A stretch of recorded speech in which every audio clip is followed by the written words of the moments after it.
Thank you. Use them. We're good. We're live. Ready? Yeah. See this real fast. All right.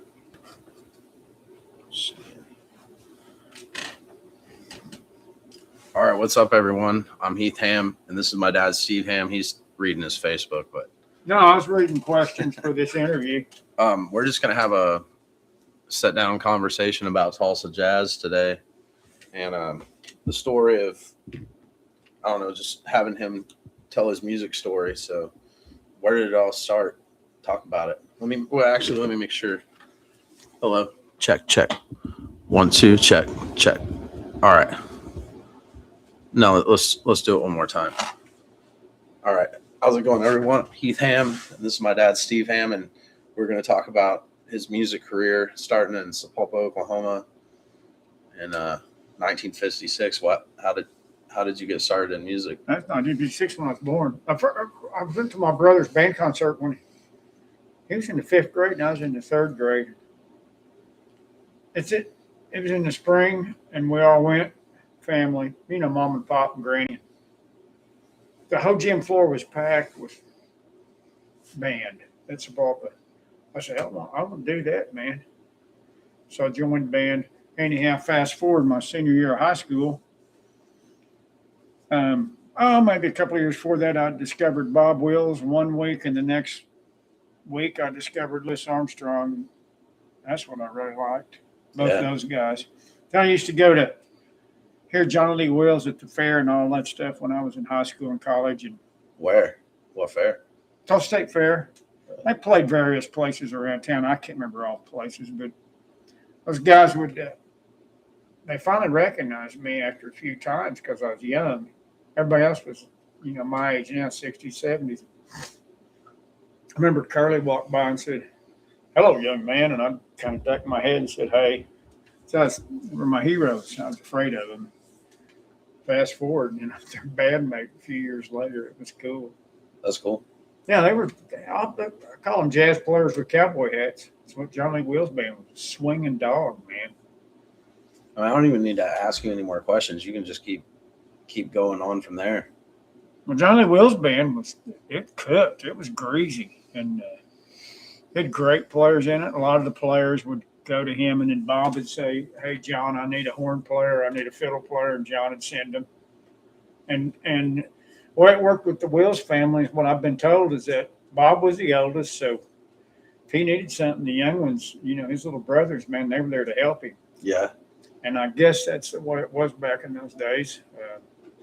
In Texas and Oklahoma, kind of the same place. And then my senior year of high school, they had an assembly. The University of Tulsa Jazz Band came. I had no idea. They came, and they were great. And Steve Wilkerson came out front, blew solos on sax, and he's world class. The band was great. And Wilkerson was just unbelievable, and so was a lot of the other guys. But anyhow, I went to the University of Tulsa the next year, became friends with Wilkerson, started playing with all those guys, and still playing with Wilkerson. Mike Bennett came to TU in 76.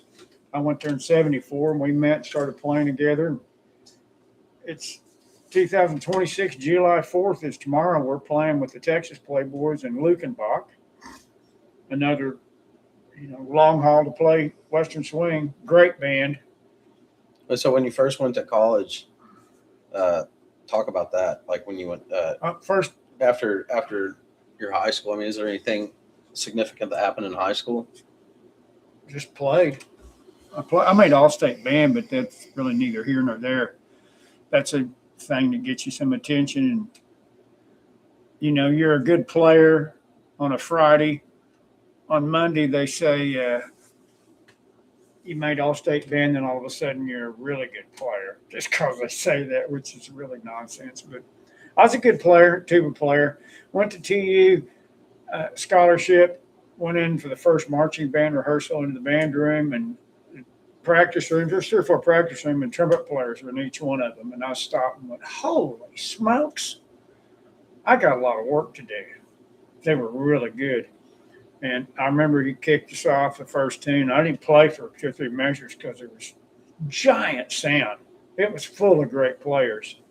And I caught up pretty quick with him. Was Bennett there? No, not then. Bennett came 2 years later.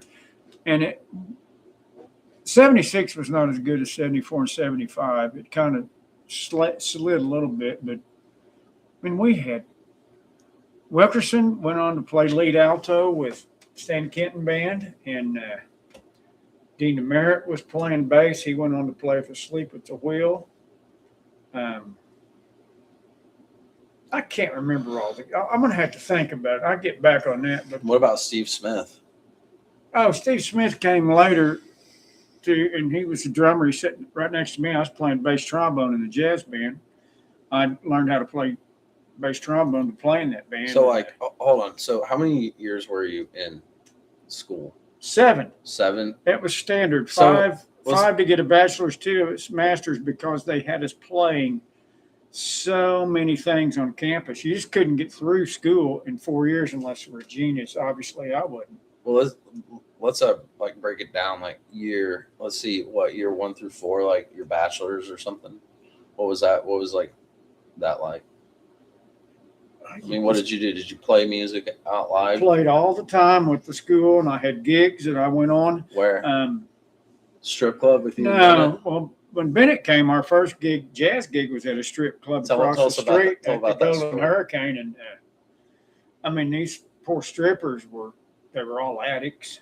It was a tough place. Guy that ran the place was Uncle Jim, and he was a bad, bad man.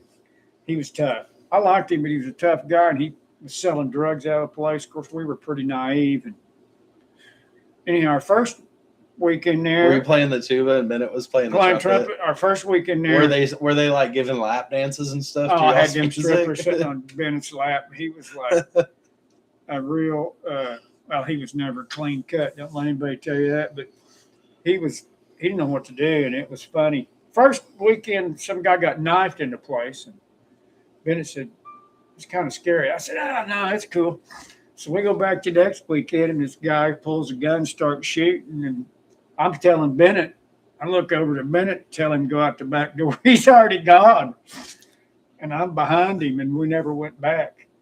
It was a rough place. But we played a bunch of places and learned how to play somewhat, And there was a band in Sapulpa called the Sapulpa Banjo Band, a bunch of old guys. Was that college?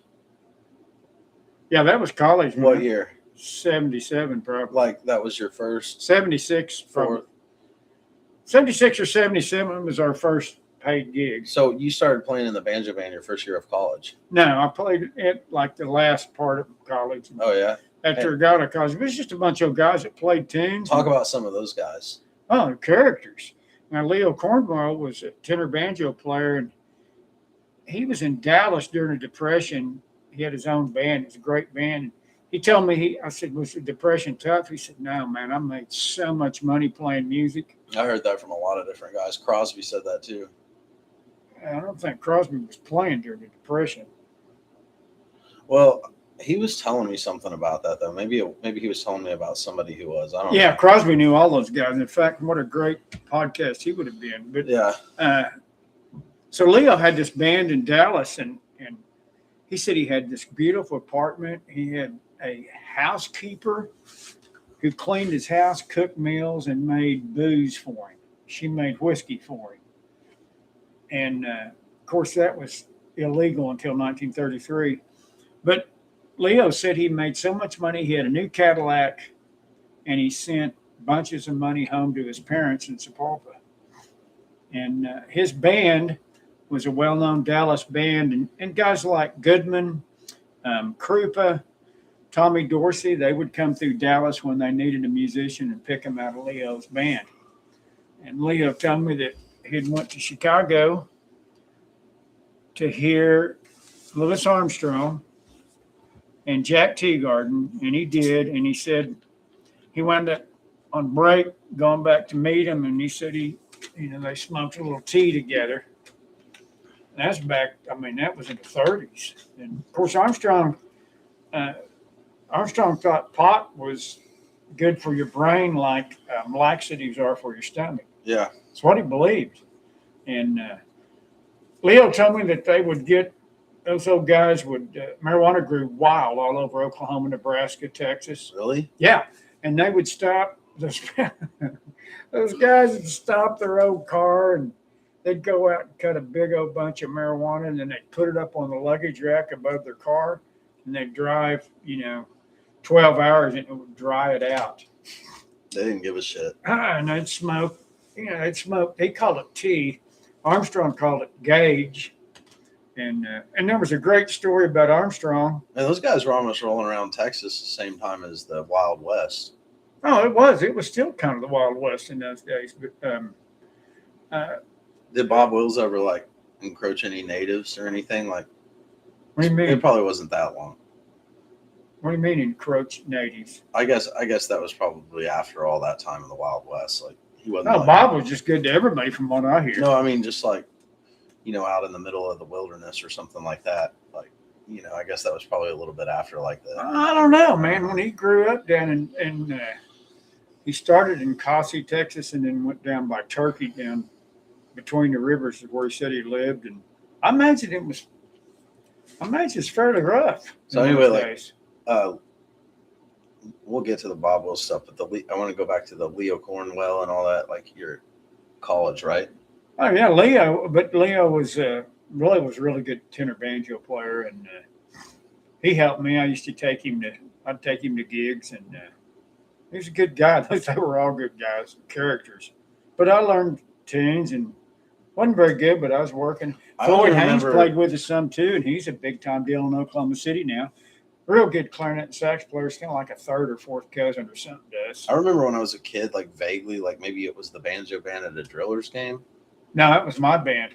That was your band? Yeah, my Jambalaya Jazz Band played lots. Was Leo Cornwell playing with you then? Ever? No.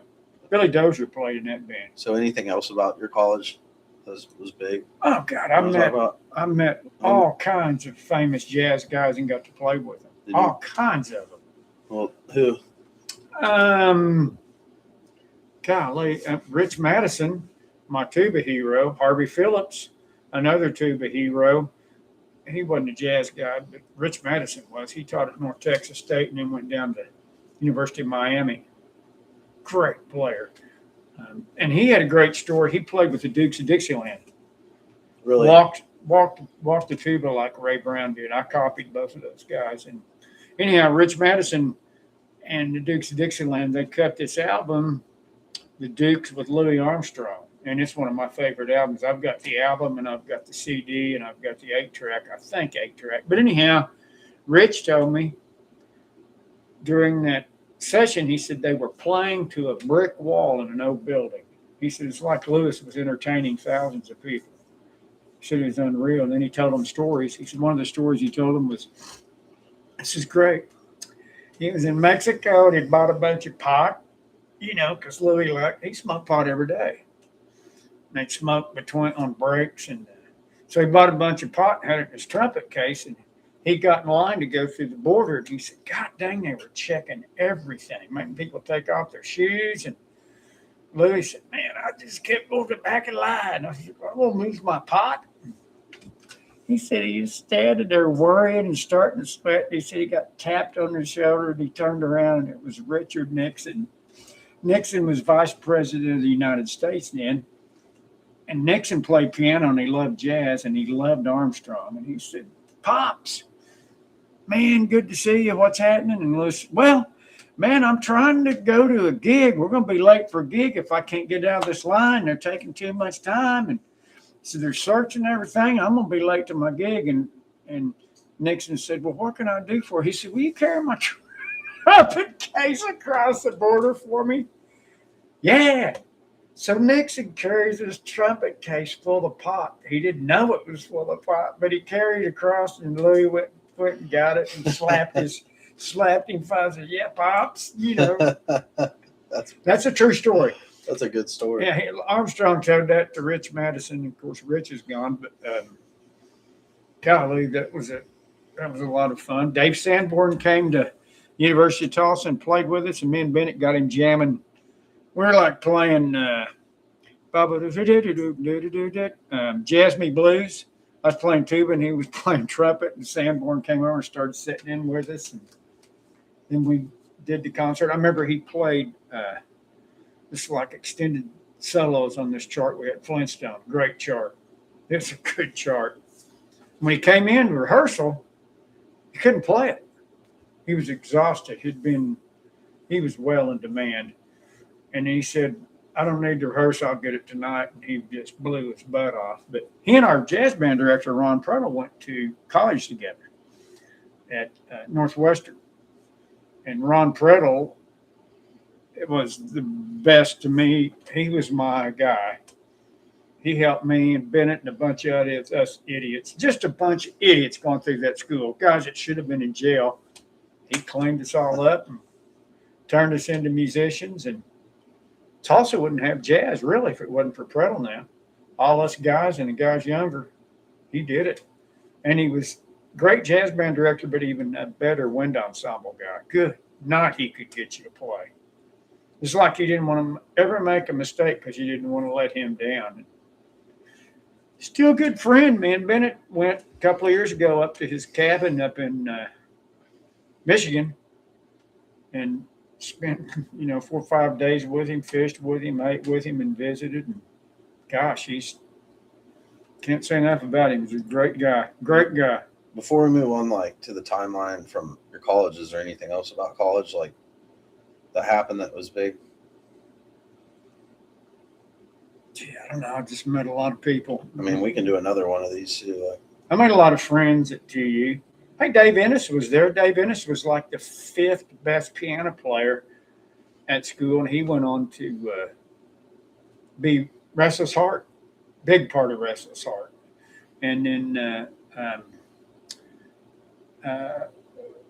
Jeff Helmer was first chair piano player. He went on to the University of Texas to be the head of the jazz studies, and really, he's a big deal in Austin. I think he's in Hawaii now. I tried to get in touch with him while he was down there, but he was maybe too busy or just maybe he'd outgrown us. I don't know. I still like to talk to him. But yeah, great player. And the guys I know, like Joey Colarusso and who else? They tell me what a great teacher he was. And Joey Colarusso is a big-time jazz player down here in Austin. Played with the wheel. He can play anything. He plays in symphonies. Plays everything. He's a real deal. Plus, he's a family guy and a good guy. There's just not enough time to talk about all those folks. I mean, we could do another thing too. I was like, I think I can do these live things from my phone too, so I could take this down to, down to the. We can do a couple of these in Port Mansfield. And so when I was first in college, we used to go to Shields Music. There was a guy, a repairman down there named Leo. Yeah. We'd go down there and see Leo in the mornings, and if we needed something, we'd just go down and visit with him sometimes. And I was going in there one day, and Leon Russell was coming out. He had his Rolls Royce, and he looked at me, and I looked at him. I was just frozen because Leon was one of my heroes from junior high on up. Still love him. I didn't know what to say. Yeah. He just kind of nodded and drove off, and that I should have met him. I certainly knew enough people who knew him. They should have introduced him to me. They didn't. That's okay. Didn't have to. I sat like 3 feet away from him. Me and Leslie, Paul Abner and his wife. He and his daughter played a concert, and then we played afterwards. Leon, yeah, we were. Was it sick? Yeah, but his daughter played tambourine, and I've never heard tambourine. That's unbelievable. Tina? No, I can't remember her name, but she did everything a drum set would do. It was crazy. Yeah. I'd never heard it before. And, of course, Leon, like you said about him, he was great and influenced everybody in Tulsa. I was really good friends with David Teagarden. We played a lot of gigs together. He was always like the nicest person to me growing up. Oh. Like out of everyone. I'm playing sousaphone, I'm playing bass lines, and Teagarden's smiling, and then I'd do something. I'd go, okay, when I first started playing, okay, Teagarden, follow me. And I'd do something, and he'd I didn't say follow me. I just do stuff, and he just nailed it. I Yeah. never did anything that he didn't catch, and we get a groove going, and then Billy Dozier going. Yeah, old Dozier. Dozier's chunking like he just comped. He could chunk rhythm, but he was dogging on. We can do more of these this week about college when there were minutes there, but move on like college. So I mean, we can, like I said, we can even do this again, so you can think about stuff you didn't even talk about. But there's tons of stories. after you graduated from college, didn't Count Basie want you to come play? Oh, it was before I graduated college, and I don't remember the exact time, but yeah, I cornered him I went to hear his band at I can't remember the name of the place in Tulsa. Bay Youth ran the place. What was that place? Anyhow, it was a great place, and Basie's band played there, and I went to the bathroom, and I looked to the right as I'm going to the bathroom. There's this little room, and there's Count Basie sitting here in a chair like this, and I just froze, and he goes, "What you doing, man?"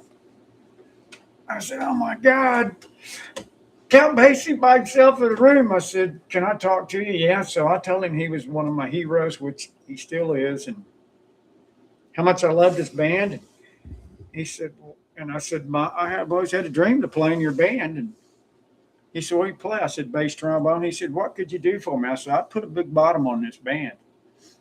And we talked a little bit, and he pulled out a card and he wrote his phone number on. He said, "We got a bone player, bass bone player's leaving in August." This was like November or December or January. It's a cold month. He said, "He's leaving." He said, "Call me. You come up and audition." He said, "I'll tell you how it'll be." He said, "You'll either play good enough that the guys will go, yeah," the trombone section will go, "Yeah, he's in," or they'll say, "Keep him around. We'll train him, and then he'll play with us at some point when we get him ready." And I reckon that was 1979, the end of 79, beginning of 80. Why didn't you do it? So I met your mom. Oh, I didn't go, which I don't know what would have happened. I don't think I was probably good enough to be in his band then, but I would have been if I would have went on the road with him. I'd have been his roadie. what if you would have been Bennett? Oh, he'd have taken Bennett, I'm sure. Bennett got along with Jay McShann. He played with Jay McShann some, which was the last big band out of Kansas City. But anyhow, Basie said, "This was funny, man." He said, he looked at me and, we were talking about barbecue and Kansas City barbecue. We both had, he asked me what my favorite was. I said, Arthur Bryant's. And he said, "You're a good man." It was his favorite. He said, he told me a story. He said, "I parked the bus there. The band's in the bus." He said, "Went in and we got barbecue." He said, "I came out with my slab of ribs from Arthur Bryant's." He said, "Just down the block up the hill was the Kansas City Monarchs baseball stadium." He said, "They had a game. It was a Sunday." And he said, people just really decked out in their clothes, just ragged out to go to those games. He said it was quite a deal. And he said, "We were on the bus, I put my ribs on the bus." He said, "A bunch of people were knocking on the door and wanting autographs." So he said, "I go out, sign autographs." He said, "I come back in, my ribs are gone." I said, "What'd you do?" He said, "I went back and got another set of ribs. He got me another slab, went back on the bus." He said, "I stood up. I went, 'Hey, all you niggers.'" That's what he said. I swear. And they all looked up, and he spit on the ribs, and then he went back out and signed some autographs. He said, "You know what?" He went back here. He said, "There's still my ribs in there." Yeah. And then he said, "Now, the only thing else I want to ask you about playing my band," he said, "you'd be the only white guy, or one of the few white guys in this band." And he said, "What would you do in a busload of niggers?" That was his words, not mine. Yeah. I said, "I'm not sure what you're talking about." I said, "You got a busload of great musicians, brilliant musicians." I said, I said, "They may not like me because I'm white, but," I said, "I don't care. I have nothing. I got no problems with any colors. Yeah. As long as they're nice to me." You're going to get a lot of backlash for saying that. Well, I mean, I quoted Count Basie, and if that's offensive, Who cares, right? I really don't care, because that's what he told me. And he winked at me, was smiling. He could tell I was sincere, and he was just nice as he could be. I didn't do it. Also, I think that same, well, maybe it's a little bit earlier, Mel Lewis with the Thad Jones Mel Lewis band. I don't know if you know who that is, but heavyweight. Mel Lewis is one of the best big band drummers who ever lived. He tried to hire me as a roadie. And he said, I said, well, what's it going to pay? And he said, $60 a week and all the weeds you can smoke. I said, dude, you're barking up the wrong tree. He said, hold on, man. My trombone section, they'll fix you into a great trombone. He'd heard me play. So they'll make you good enough to play in this band. He said, then, you'll probably get in this band someday. I think it's a con job. But Yeah. I said, dude, I might be from Oklahoma, and you may think we're all dumb, but I ain't dumb. I said, $60 a week. God almighty. I said, I'd be starving. He laughed. So after you got out of college, what did you start to do? Got married and started teaching school. Yeah, but music-wise. Played in big bands, played in brass quintets, played in Tulsa Philharmonic a little bit, Signature Symphony, Ken Downing big band, and Mike Moore's big band was going. God, I can't remember all of it. Banjo band, we worked a lot, got paid good money, and then the oil market busted, and the bank, Oklahoma City Penn Square Bank busted, and it was tough, man. Was that like the liquor by the drink days? Did you play any of those? That was BYOL. Bring your own liquor. What were those clubs in Tulsa? Could you talk about any that might not, that were legendary, that might not be around? Didn't Dwayne Boyd have one? Dwayne Boyd's place was out in Kellyville, and it was a Western place. And he had a bunch of great Western swing players playing in his band, and he had stars that came in there all the time and played. It was a big place, but I heard it went out of business because the highway patrolmen and cops were writing tickets for people drinking and driving, which they should have. And they finally just shut it down. Dwayne's a great guy. He wasn't a drinker. Sister Patty sang, and his dad, Clarence, played piano. Clarence was a Hall of Fame Western swing man. He'd play anything. He was a good friend of mine, which reminds me of a bunch of stories on Clarence, but another day, I guess. Clarence was cool. You went to school working at Liberty Mounds? Taught 2 years there. Yep. Tough job. Yeah. And I knew what I was doing teaching music. I was pretty good at teaching, but the musical part, but I was, I just didn't know how to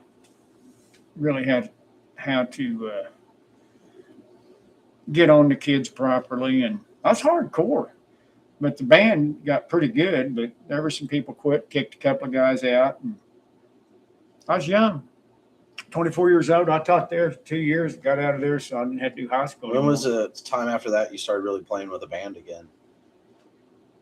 I played with a band all through that time. Well, what, like who?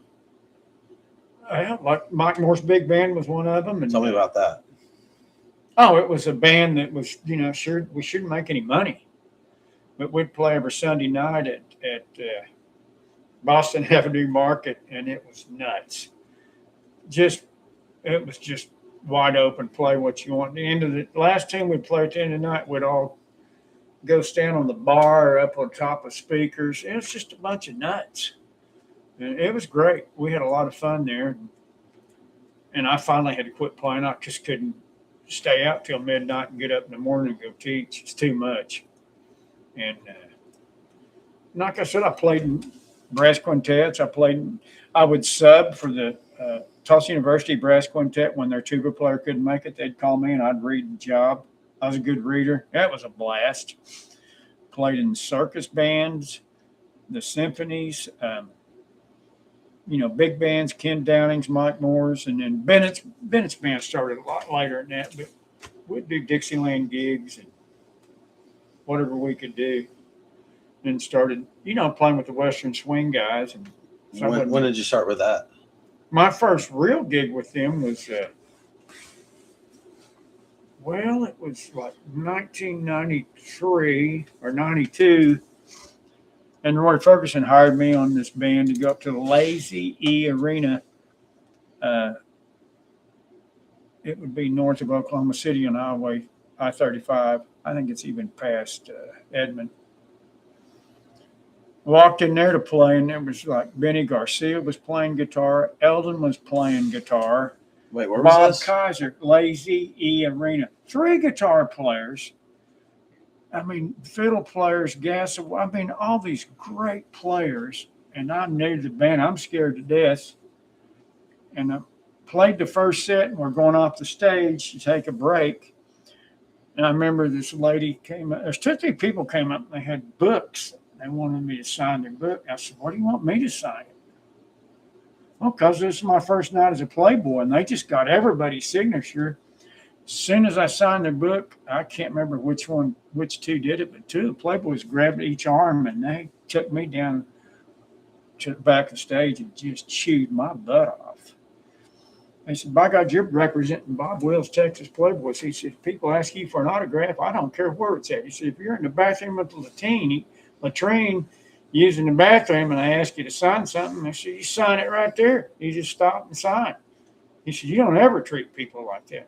I said, was I rude? They go, well, by God, not really, but you didn't do what you should have done. And he said, Bob would have fired you. And they were helping me. I learned a lot from them. That one lesson, I knew at that point that to be nice to people, and I continue to do that today. I go out and greet and meet and shake hands and talk to people, and I like doing it. It's not fake. You want to pause it right there and play a song real quick? I don't care. Let's do it. We'll just do one and sing A Train. I'm just going to play rhythm for you because it's kind of, you don't have to play into the mic or anything, I don't think.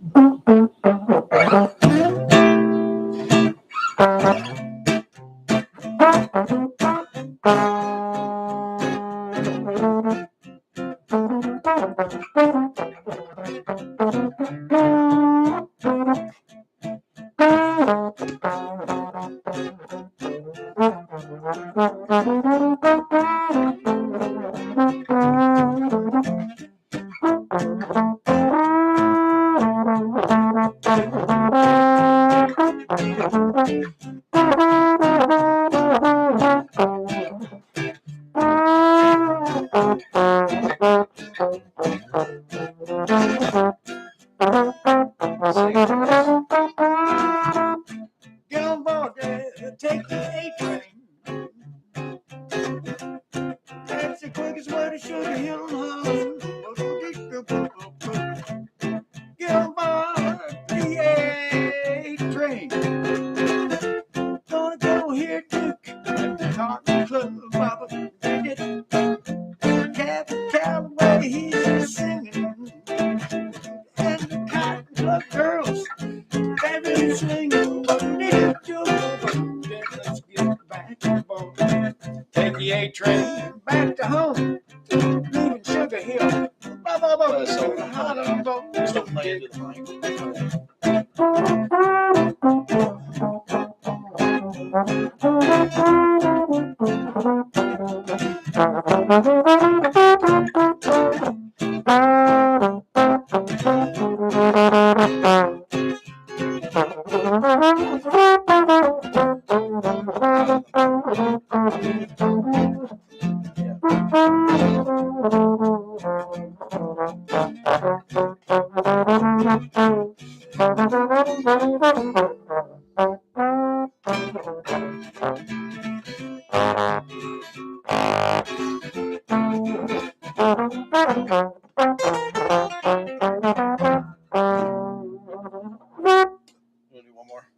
No, that's good enough. All right. Let's pick up where we left off. Not time for HEB.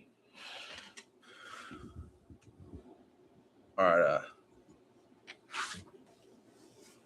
Let's see. Where did we leave off? We left off. You were talking about the one club where Benny and. Oh, is that Lazy Arena? So what about? Okay, so you're like what, 25, 30s in that era? I wasn't 30 yet when that. The Lower Illinois era. Oh yeah, Right. And it But anyhow, they hired me from then on, and then my first real Texas Playboy gig was 1994 with the Texas Playboy band that Casey Dickens put together, and it was a good band. How'd you get hired on that? Playing with Chandler and Dozier. Yeah. Yeah, and I remember me and Bennett went down and played it, and Gene Gasaway, the great fiddle player, who was a really nice guy, he was on the band. When I introduced myself to him, he wasn't friendly. He was like, "Oh, okay." I thought, golly, he seemed so nice, but kind of cranky. Gasaway? Yeah. So we played the first set and took a break. And I was going to go to the bathroom, and I felt this tug on my shirt. And I turned around and this Gasaway. He said, "God dang, man, I didn't know." He said, "Mark," he said, "I had no idea you boys could play." He said, "God dang." I thought, "Oh, man, these young guys, this is going to be awful. They're just going to ruin the band." He said, "God dang, you started playing." He said, "God dang, I'm glad to have you here, man. I'm Gene." Was it Boomhauer? Hell no. Gene just talked like an Arkansas guy who grew up in the Depression days. Great guy, great player. One of my favorite guys. He and Curly were two of my favorite Playboys. They treated me so good. When did you start Jambalaya? Always that period in there somewhere. I can't remember. What was the first Jambalaya gig? How'd that start out? That first gig was for Ken's Pizza. They had a Kentucky Derby party. In Sapulpa? No, it was at Tulsa at, I think I remember that place. God dang it, what was the name of that place? We had our rehearsal dinner there. Fountains. Yeah. We played that, but I was in another Dixieland band, and me and the guy that ran the band didn't see eye to eye. He was kind of like a banker dude. Who was it? Steve Griggs was his name. Yeah. Is he still around? He moved to North Carolina or one of those places, but he was real. He's like an orchestra conductor. He was, wanted everything. Get his shit together, huh? He wanted everything like this, and real proper, and Yeah. really wasn't me. And anyhow, we finally just had a meeting and parted ways. And I said, "Well, I'll just start my own band." He said, "Good luck to you." And I had pretty good luck because my band cooked, and we entertained. Who was the first lineup, the first gig? Oh, it was Mike Moore on trumpet, Vernon Hare on trombone. I was on sousaphone. Gee, I don't remember the other guys. I just don't remember. Really? Those two guys were on it.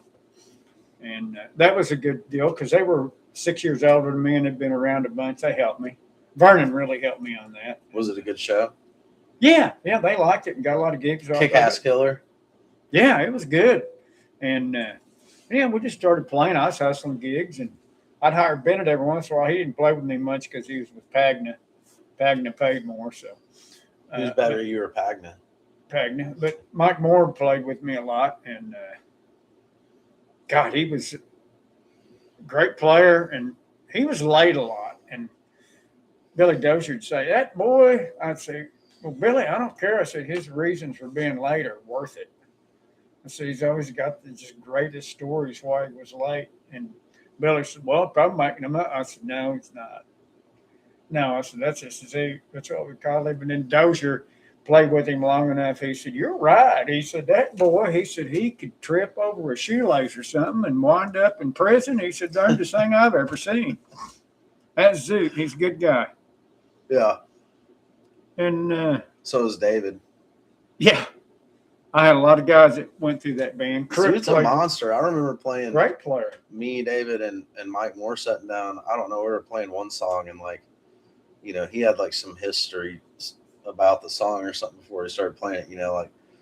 How it kind of does. But I started listening to what he was playing. I was like, "Dang, man! He's got some chops." He knows. He had great ear. He developed his ear. And then David's just a fucking monster. David's a great player. Both great players, and they've moved and all. They're out of town. So I moved too. I'm in Oklahoma City now. Yeah. I don't play jack there.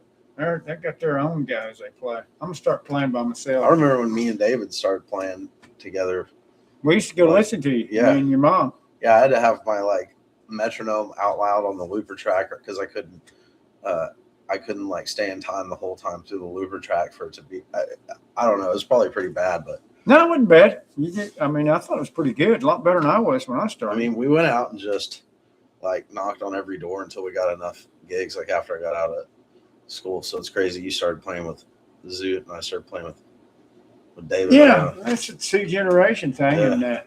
And yeah, Mike Moore's good. He's a nice guy. Dude, he'll hang up like if Mike Moore had the skill, he would climb up and hang off the rafters like upside down. And Oh, absolutely, not a question. And he came up. We played this gig in Kiefer for a high school reunion, and we met at my house in Tulsa. And this was a long time ago. And it was flooding. It was Memorial Day. God, it was a bad flood. And we made it home. It was scary. We got home, and your mom was at a movie with, I don't know, Aunt Lo or whoever it was. She'd make this big old pan of this chocolate, that stuff she used to make. And Zoot ate almost the whole thing. I have no idea how sick he was, but God. I remember he even told Mom he was sorry. He couldn't help. It was so good. He just kept eating it. That's Zoot. Zoot was something else. Dude, my favorite Mike Moore story is like, I mean, when he rode into the Tulsa Jazz Festival, he rode up like a king. Remember, like with his like Corvette and stuff, like, and it's like he had his hair like perfect, like it was like flowing in the wind. I remember or that. like it's like he had his riding in a Corvette. No, it was like convertible. Remember, and he rode it out like up to the Jazz, and everybody was like, "Who is this guy?" Remember that? Dude, it was pretty flashy. Like it was pretty funny, dude. Like Zoot was a character. That Sunday night thing was. It's like the end of a hippie era. It's just a hippie big band's all it was. My favorite Zoot story is one time he told me, he goes, I don't really remember exactly what he said, but he's like, yeah, you know, me and Pat Metheny, saw him at a show, and we sat out and just listened to jazz and shared a bag of grass. That was like one of my favorite. Yeah, Zoot was a good guy, great player, and he taught and retired. And I don't know if he's playing now or not. I hadn't talked to him in ages. He is Chat GPT when it comes to the history of jazz. He's educated and will tell you all about it. Yeah, and he's got all those big band charts and stuff he's wrote. Good arranger. Yeah, he arranged some Beatles tunes, which I thought was good. Like Norwegian Wood, one of their better songs. And, they wrote 4 or 5 songs that will always be around. I mean, as good as anybody. Those 4 or 5 songs, most of their songs were, I liked all of them, but some of them are really good. Kind of like, look up. Yeah, look up. Kind of like Burt Bacharach and what's his name from Oklahoma wrote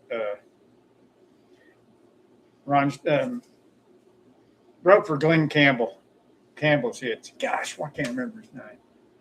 Giant songwriter. Still great songwriters out. Like the old days with Con and just all the cats, man. They were all great writers.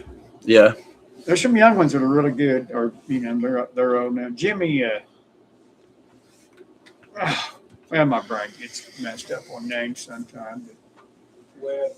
Jimmy Webb. Oh, Bennett's awake now. Bennett's awake. Bennett's over laying on the couch asleep. Bennett, we're having a podcast. We're live, and there's like 300 people watching us right now. It's all of the Tulsa Yoey's on. Everybody's watching. We used to do met Ernie Fields, who had a big band, and Al Denny George Denny was a bandmate of mine, a great musician. His dad was back in the Depression days, played with all the big guys, knew Armstrong. George Denny told me that Armstrong came to their house in Tulsa and picked up a wooden case that his dad had made for Armstrong's trunk. And he put all his albums in that case. He said, yeah, Pops used to come by the house, and everybody would come by and see Al Denny. He was good, and George was a tremendous player. What about Lindy? When did you and Lindy start playing together? 74. Dude, he's a fucking monster, too. Yeah, he's a great player. Great player. Wilkerson, 74. Wilkerson got on Kenton's band, and then Lindy, some guy needed to leave the band for 3 or 4 weeks, so Wilkerson talked Kenton into hiring Lindy, and Wilkerson said just walked up there and just tore it up. Dude, Wilkerson, I could see Lindy like back in the 70s, that I will survive. And it's how to love I know. I could see him just like sit there, like, maybe like just rocking play it, anything. you know what I mean? Clarinet player, sax player. I like this tenor playing. Good guy, great player. Him and Wilkerson were in the TU big band. That whole band was Lindy was nice, always nice to me too. good guy, nice guy. He's not a liberal. Lindy, I No, don't know anything about his politics. I'm kidding. Don't care about the politics. That's a whole different podcast. You need to get like. I'm just kidding.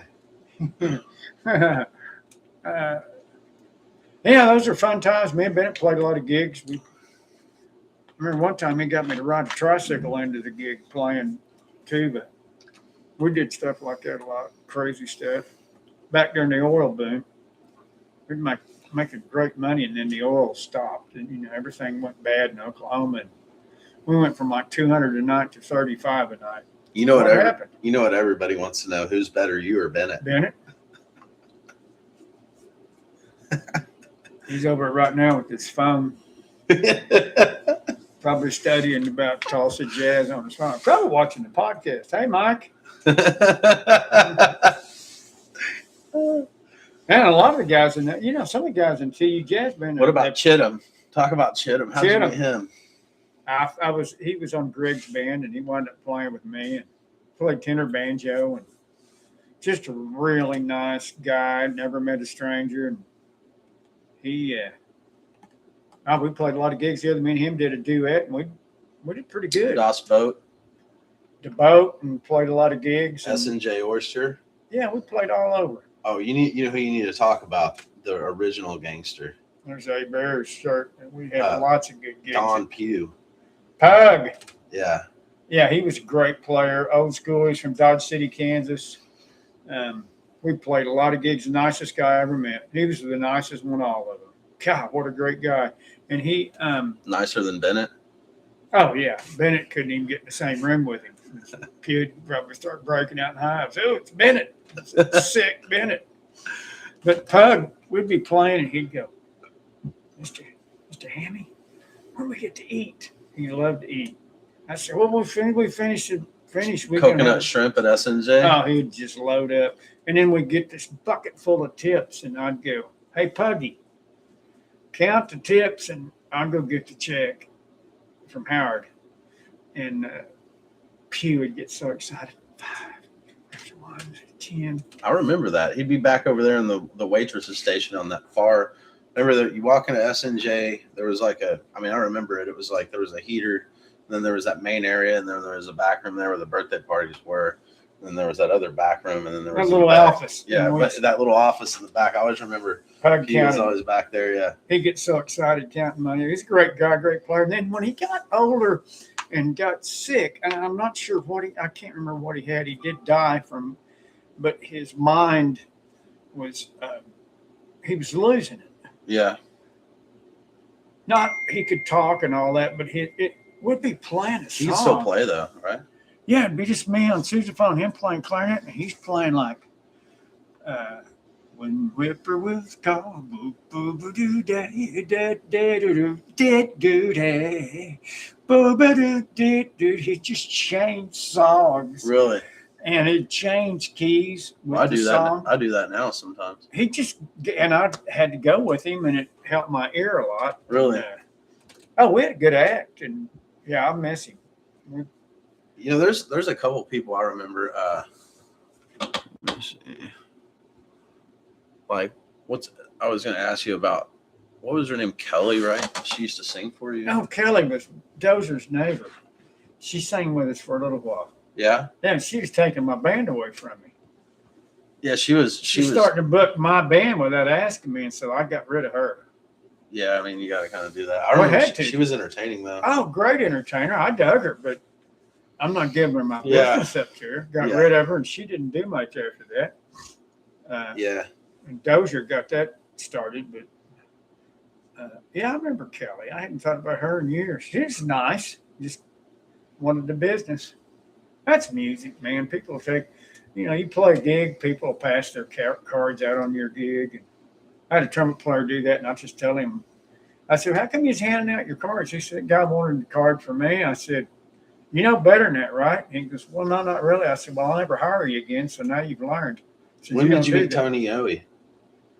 When he first came back to Tulsa, his Isabel with the union called me and said, got this real nice drummer. You should hire him. So I called him and I hired him. We got along. He played with me for a long time. Yeah. I remember him coming over like when we were kids having spaghetti and meatballs before a gig. And like, I always remember this. He was like, I'm sorry, I don't mean to be rude, but I'm Italian and I got a white shirt on. And he just like took it off for the dinner. He's like, I can't, yeah. Yeah, when like, he carries Yeah. silverware with him.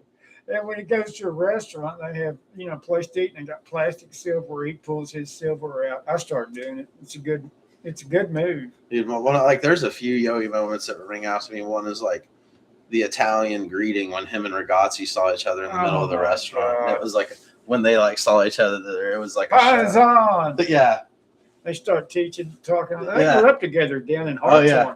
Dude, they took over the whole restaurant. Like their greeting took over like the whole restaurant was like paying attention. Yowie Was Bennett? No, Bennett wasn't there. That was me, you, and Crosby and Yowie. And there's Crosby. Crosby played with a bunch of people. He knew a lot about Tulsa Jazz. Go all the way back to the beginning. Oh yeah, Oh, Crosby. I remember Bass playing with player. old Crosby. He'd always be down. I'd be like, hey, let's grab a beer, and he'd be, I wouldn't mind finding a beer around here. That's like, Crosby. Then we played with Jack Hanna. He was from Muskogee. He was in North Texas 1 o'clock. He was a great player. I remember the last time I hired him, we played a gig and it's supposed to go like 7 to 10. We're playing a tune, our last tune, and it's 10 o'clock. He just stops. He just stops and puts his bass up. He said, I was hired to play till 10. It's 10. I said, all right, here's your money. And I never hired him again. I said, nah, you doing that. Can't do that. But he's a great player. I didn't hate him or anything, but Jack Hanna. Yeah, I remember him. He could do some sick stuff on the he's bass. a great player. There was some people that came in and out of your musical career, like Doug, what's his name? He played on the album. Like he was this monster guitar player. John Yeah. Wills. Yeah, he John Thomas band. Yeah, he was a good player. And then who else? Well, Crook played with me for a year. I told Crook one time, he stopped playing middle of the tune. The tune ended, and I said, Crook, why'd you stop playing? He said, because I wanted to. I said, who picked you up tonight? He said, you did. I said, well, let me tell you something, Crook. I said, I know you're a big star all over the world and you're playing with my little band, but I go, your ass is walking home if you do that again. I said, you'll walk home. I'm not gonna take you home, buddy. And I'll never hire you again. He probably thought it was funny. He knew. Yeah, he started playing. And I told him, I said, you know what? I can probably put you down on the floor pretty quick too. So I said, whatever you want to do. He liked it because that was crooked push. Yeah, but Crooks, you got to have a little cockiness to play to the level Crook did. Crook was a great player. You can't do what Tommy Crook did unless you believe that you're the fucking man. I remember he said that we played Do You Know Where Means Mr. and Lynch. He couldn't play the bridge, which made me happy because a guy like that couldn't get through the tune, and it made me feel like I wasn't a complete idiot. At the end of the tune, he said, where'd the bridge go? I said, what's 2-5-1, B flat minor, E flat to A flat. I said, and then it goes A to D to G, and he goes, God, I can't believe I didn't get it. And he never missed it again. And Dozier used to say, you don't have to play them tunes run right after another. We can take a break between tunes. I said, well, that's on your band, Billy. I said, we're getting paid to play. He was trying to dog on me. Dozier's a great player. Dozier probably didn't care when you pushed back. He probably just tries to get a. He was laid back. I just irritated I him. remember like when I was a kid one time, Dozier turned on the music, or like he had his hearing aid turned up all the way, and he turned he turned on the fucking radio, and like it was so loud. And Dozier would come back from fishing, he fucking jumped out of his chair, like the whole truck wobbled and stuff. And I laughed. Or do you remember that? It was right over by where Ryan Shepherd used to live. Yeah, Dozier. Yeah. Remember he'd sat on the bank and cast for like 400 yards? Oh, you could Couldn't get him to move. you could like literally fish an entire lake from one end to the other, and he's not moving a spot. We went bass fishing one day in the fall, and it was that day that it went fall to winter. I mean, it was snowing, the wind was blowing, it was cold, and Dozer said, "You want to go?" I said, "Yeah, this is a good day." I said, "This is transition day." We went down to Highway 16, hit this pond. Dozer's on one side of the dam, I'm on the other side. I knew what I was doing. I had a little split shot and plastic mander on. I was ripping them. Every cast. And Dozier finally walked over and said, "What are you doing?" And I told him, I said, "I've got some of the stuff you want." "Okay." Then he started catching. He was really happy. We had a basket full of fish. Tell Bennett to put a shirt on and get over here and tell some stories. Bennett, come over and join us. Fine. Bennett, what's he doing? What's he watching? He's over there watching porno. He's watching porno with like nasty jazz players behind it. Kansas City Chiefs. He's watching the Kansas City Chiefs reenactment. That's a the Kansas City Queefs. Yeah, there's like that's a porno video by Kansas City Chiefs. Is Taylor in it? No, they're getting married tomorrow. Bennett, you know Taylor and They've already gotten married. oh really? Technically, yeah. So They're having a. what's Taylor Swift's future ex-husband's name? What is it? He's a Swiftie. What's his name? I can't remember. Kelsey. Grammer. Yeah. There you go. Future ex-husband. That's the star I was playing with Triple Horn. Tommy Triple Horn was a guitar player who played some jazz piano and great guy. Just the greatest guy. And his daughter's Jeannie Triple Horn, this big movie star. Oh, yeah. So we all made up to play, and Jimmy Strader, this monster bass player, was playing with us. And Tommy comes in and he goes, "Well, y'all know Jeannie just got married." And Strader looks at him and he goes, "Who's her future ex-husband?" And Triple goes, "Whoa, don't start that in, Strader." And we were all laughing. Teagarden was on it, and Tulsa Sound guys. Yeah. Teagarden was a great guy, but anyhow, Tommy passed quite a few years ago, died, and I didn't get to go to the funeral. They had it, you could only have so many people at the funeral, and as Teagarden said, "Bone, you didn't make the cut." And I said, "Well, you give this to his daughter," and I gave her a poster of the John T. Wills record we made, and I gave him a couple albums to give to Jeannie. And it was her dad. It's something he had done. But I saw Jeannie at one of our dances at Cain's, and I just went out and talked to her. I'd forgotten she was a star. I noticed you had played. I noticed you had played with Al Hurt. What was the difference, or how would you consider like playing with Al Hurt similar to playing with Bennett? Oh, they both were really loud, and like Al Hurt said, I said, "What's your favorite snack?" And he said, "Well, the whole family likes Jell-O." And he said, "I got so many kids, my wife makes Jell-O in the bathtub." And I asked Bennett, and they make spaghetti in the bathtub. And Al Hurt had gas. He had really bad gas on that gig. So I said, "Is that Bennett or is that Al Hurt?" No, he was really a nice guy. We got a picture made Who's with him. better, though? Al Hurt's better than Bennett? No, Bennett's better than Al Hurt. Al Hurt could triple tongue, double tongue, and he and but Pete Fountain they started together in New Orleans. I mean, and they weren't making a living, so they were spraying houses. And they called Al Hurt Jumbo, and I can't remember the nickname for Pete Fountain, Tiny or something. And Pete would go underneath the houses and spray, and Al and spray the inside of the houses. And they did that for a while.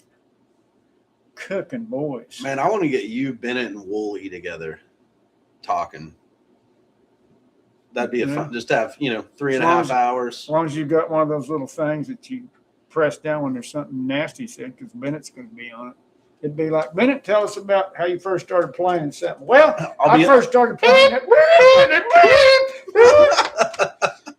And all the guys at the band would be going, that's Bennett. And then the people from Asbury would go, oh, my.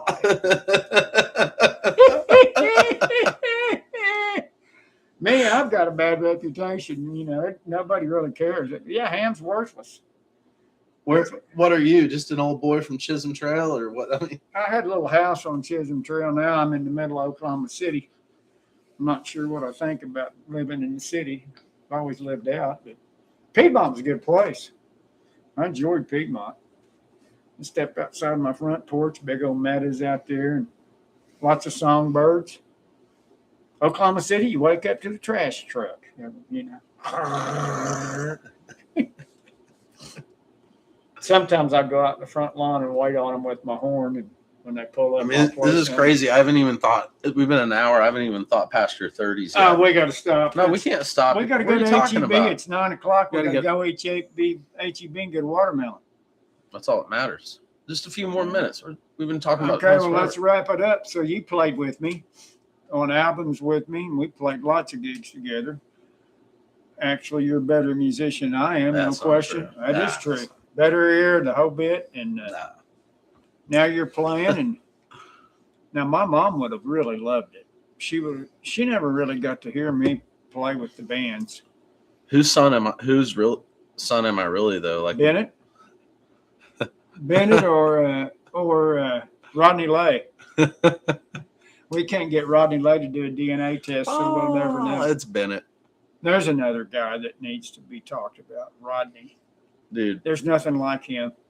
Man, you could have a whole show with Rodney, huh? Great player and even a better storyteller. Never met a stranger. He really should have been a star because he had it. He had everything you needed. Yeah. And he was one of the first rock and roll bands in Oklahoma and Kansas. I mean, I heard Steve Ripley say, I hate his politics, but I'll tell you what, he's always been a hero. He was there before any of us. He said he was all of our heroes. Rodney? Yeah, all of them talk about Rodney really? That way. Oh, yeah, Rodney's the one who put Leon Russell on the road to California. Is he better than Bennett? Rodney? Yeah. No. Rodney's got more stories, and Rodney can out-talk me, and that's pretty hard. His stories are they're almost like he's making them up, but he's not. Well, he played on Hee Haw. Well, he was Roy Clark's band leader, and he knew everybody in the business. I mean, no, you can. I know about Rodney. Like, you could be like, "Hey, listen to this Johnny Cash song." Be like, "Oh, me and old Johnny Cash used to hang out and go fishing and write songs." I'd be like, "Hey, listen to this." You just any country star, he has some kind of story with. No, he was on the Tonight Show. You know, Roy's band was on the Tonight Show. Who's the kind of guy Roy was? Roy said, "Hey, Rodney, you got that new song out that's kind of doing well. I want you to sing it tonight. Maybe it'll help you." Really? So right now they go in. Tonight Show band's the greatest band ever.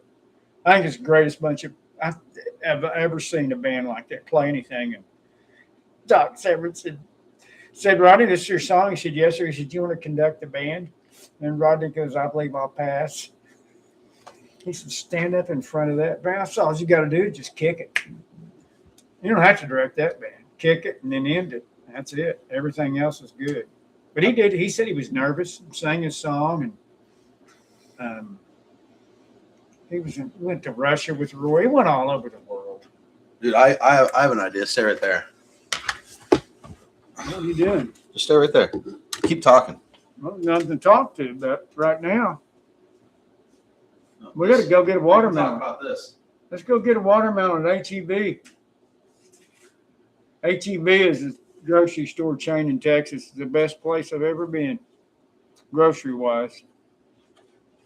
And that John T. Wills and Sons of Swing. Really? That's a poster we made. Talk about that. All the people Oh, in it was there. fun. Let's see who we Go and had. use the bathroom. You start got talking John about that. T. The whole John T thing. You John don't need T., me the there. nicest guy in the world, and his daughter sang. John sang and played fiddle. What a great guy. Talk to that. And then John Cummins, we called him Booger Red. The guy could play, had the unbelievable ear.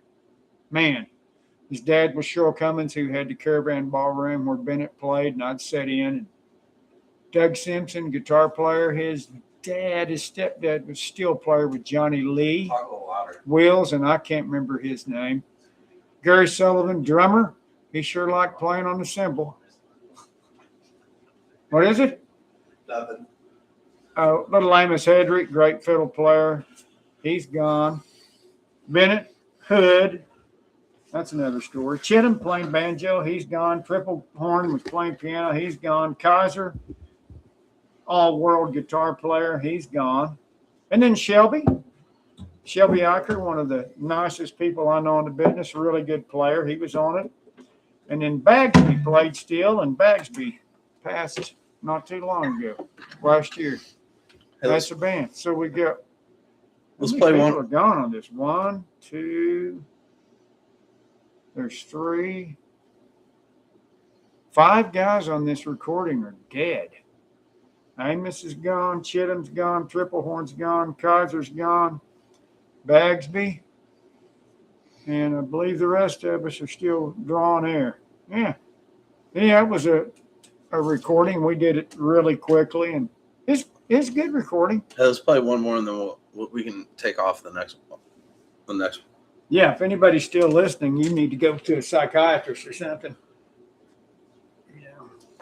That's my thought. What do you want to play? Trombone. Something that I know. What do you Faded want? Love. All right, you sing it. No, I'm not going to sing it. No. Okay, so starting off in D and then A. No, just You want keep the it key in change? keep it in D. No, the key changes for singers. I'm not a singer. Okay, just D. One second. This is up a little. A little technical difficulty. All right, now just don't play right in that mic or you'll blow it. One second. Okay, perfect. Take 3. Yeah.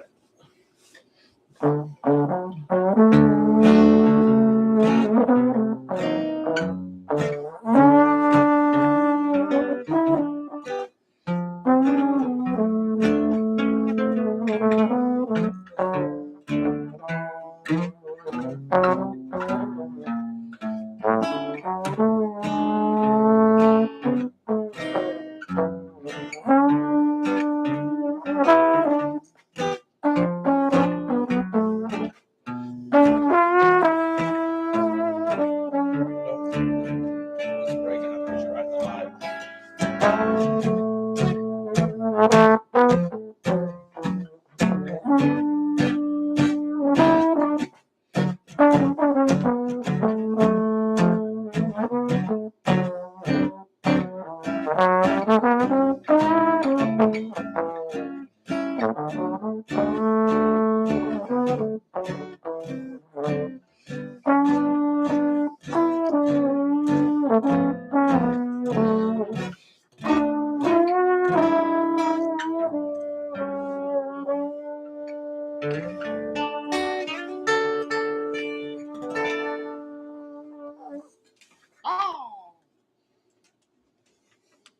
Let's go to ATB.